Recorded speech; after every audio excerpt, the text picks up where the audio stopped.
because I didn't know,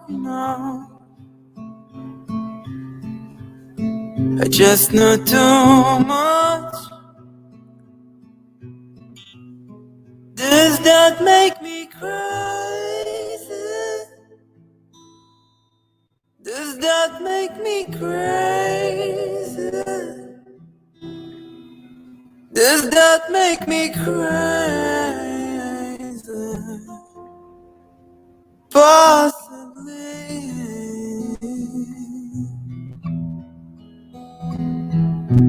And I hope that you're having the time of your life. Man, I tell you this.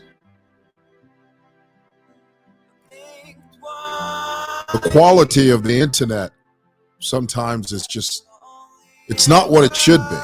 And it's a bit annoying, I'll be honest with you. You know, they tell you on here that you shouldn't use Wi-Fi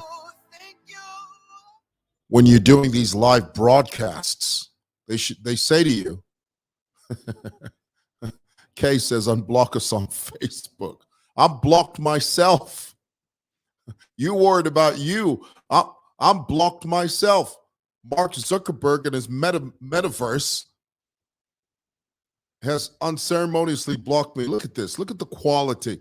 I'm looking at the quality of this internet connection, and it is dismal. It's absolutely terrible. It's awful if you ask me. Goodness. And they tell you on these tutorials that you must never go live on YouTube or Facebook using Wi-Fi. So I use the Ethernet, what you call this, the Ethernet cable. I plug that into my laptop thinking it's going to be fine, but obviously it isn't. I mean, the connection is just terrible.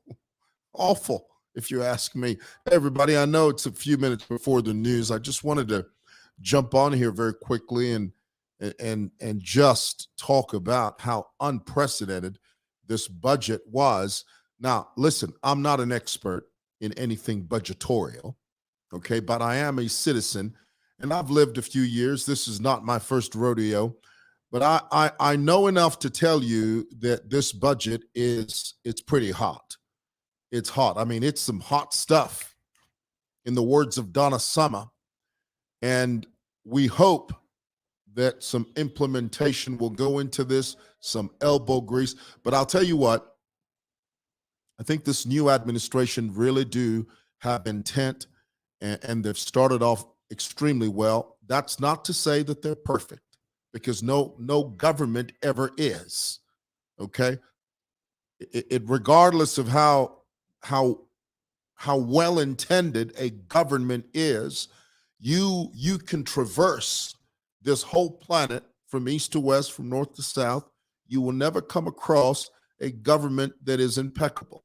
But we do know that there are some governments, in the words of Nevis Mumba, there are some governments that are better than others. And I can tell you without a shadow of a doubt, the UPND is worlds better than the PF.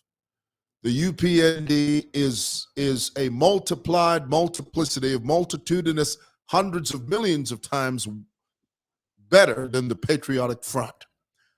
That's, again, I have to say, that's not to say that the UPND is going to do everything right, but they do have intent. And in the words of John Maxwell, everything rises and falls with leadership. And I think that we have a very good, intentional leader in President Hakainde Hichilema. And I am excited and thrilled about the days ahead and the years ahead. I really am. I think that for the first time in a very, very long time, we have a chance as a people to turn the tide, to turn over a new leaf, and to raise the standards of leadership. This is the biggest thing, guys. And you must know this. The biggest lesson here is the ability to raise the standard of leadership. You know, for years, we became so used to mediocrity. And I know some of you diehard PF people, you get upset when I say that. But it is the absolute, unadulterated truth. We got used to bottom feeding. we got used to the dredge. We got used to the swamp. And when you become used to the swamp, when you see anything higher than that, it appears strange. It appears obscure. It appears off kilter. But here it is. We have a president in Hakainde Hichilema who has intent. He has intent. He has goodwill. He has a vision for the country. As much as you guys don't like to say it, and I know during the Patriotic Front, this was a curse word. During the PF, this was a curse word when you said that, that President Edgar Lungu was visionless. I mean, if you said that during the PF, boy, I tell you what, they would throw you under the bus. They would knock you upside the head with a 2x4. They would unceremoniously throw you off the balcony of consciousness and right thinking. But the truth is, President Lungu stumbled into the presidency. He did. He didn't have intent. He had no plans of becoming president. He found himself, in other words, he was thrust into greatness. Now, there are people that are designed in such a way that when they are thrust into greatness, when greatness is bestowed upon them, they perform. There are few people like that. Not everybody. There's some people when greatness is bestowed, when greatness is bequeathed unto you, you don't know what to do. And unfortunately, we had a president that he had no idea. He had no bearings. Of course, I can say that now. During the Patriotic Front, it was a practical, unequivocal curse word for me to say what I'm saying now. But the truth is, he did stumble into the presidency. And consequently, when you stumble into something, you don't have a vision for it. So you don't know how to navigate your way through it. If you listen to John Sangwa today, listen to John Sangwa's clip. There's something in John Sangwa that he said today that was telling. It was revelatory, if you ask me. John Sangwa said that during the days when, this was way before he became president, before President Edgar Lungu became president, the one characteristical flaw that John Sangwa State Council noticed and observed about President Lungu, well, of course he wasn't president then, he was a lawyer, was that he always seemed ill-prepared. Isn't that amazing how there's certain characteristical traits in our lives that follow us throughout our lives, and if we don't deal with them, they tend to show up somewheres? That's a little Southern twang there for you, somewheres. It's supposed to be somewhere, but over there in South Louisiana, they say somewheres. But isn't that amazing how there are certain characteristical flaws? We all have them. There are certain things I do in my life that if I don't check them, if I don't change them, at some stage they show up later on. And with Mr. Lungu, John Sangwa's observation was that when Mr. Edgar Lungu was a lawyer, he always seemed ill-prepared. He wasn't prepared. And I think that was also indicative when he became president.